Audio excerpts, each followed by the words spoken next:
I love pumpkin pie and I love cheesecake. This recipe marries them together into a pumpkin cheesecake, and it's the kind of nuptials I can actually get behind.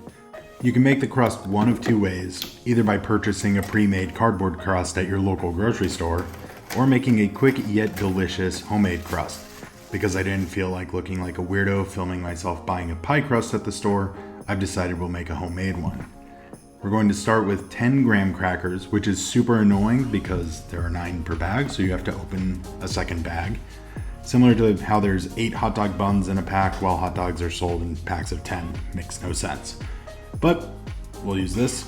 Then we're going to pulse it until it's in a fine crumb. Then we're going to add in butter, sugar, and pumpkin pie spice or cinnamon. Both will work.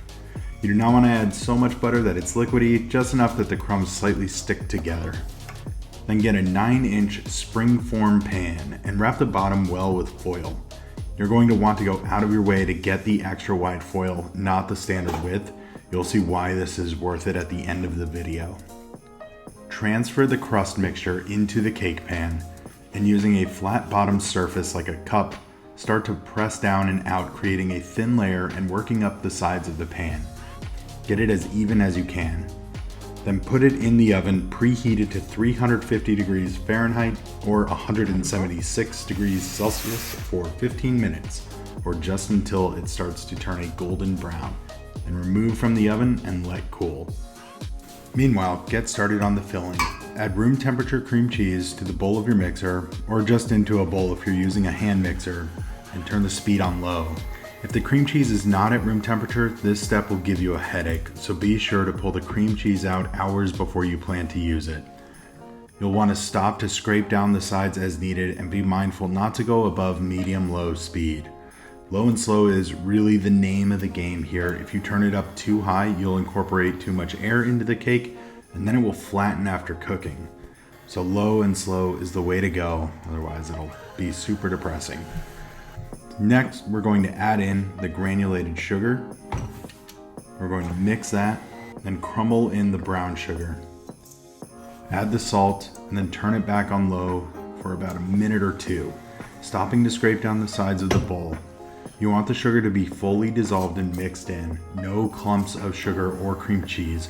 We want this to be silky smooth. Next comes the eggs. You want to leave the mixer on low, still. Don't stray from that. And while running, add 1 egg at a time.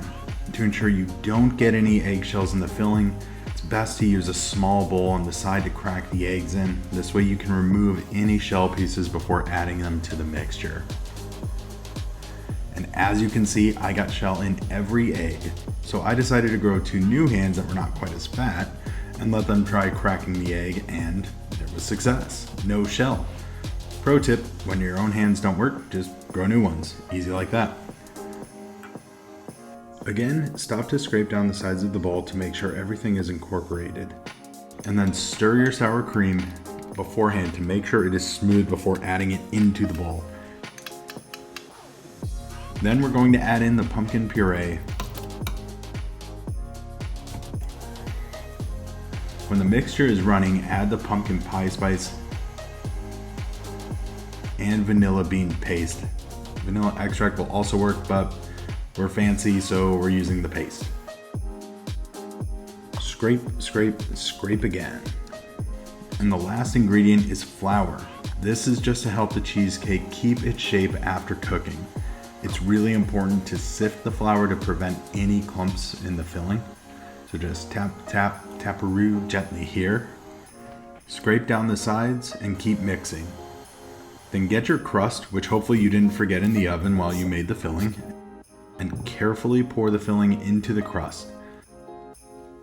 Smooth it out with a spatula and gently shake it to release any air bubbles. Now it's time for a warm water bath. Yes, we're giving this dirty, filthy cheesecake a bath, but this is why you needed the foil, to make sure the water doesn't get into the pan and mess up your crust. Add the cake to a large baking dish, pour in hot water about 2 inches high, lower the oven to 300 degrees Fahrenheit or 148 degrees Celsius, and bake for 1 hour. Once the 1 hour is up, turn off the oven, but leave the cheesecake in there, door closed. Don't open it. Again, low and slow is the name of the game for this cheesecake. Then after those 2 hours, let it cool on the counter for another hour. And then as if that didn't already take forever, let it cool covered in the fridge for another 4 hours.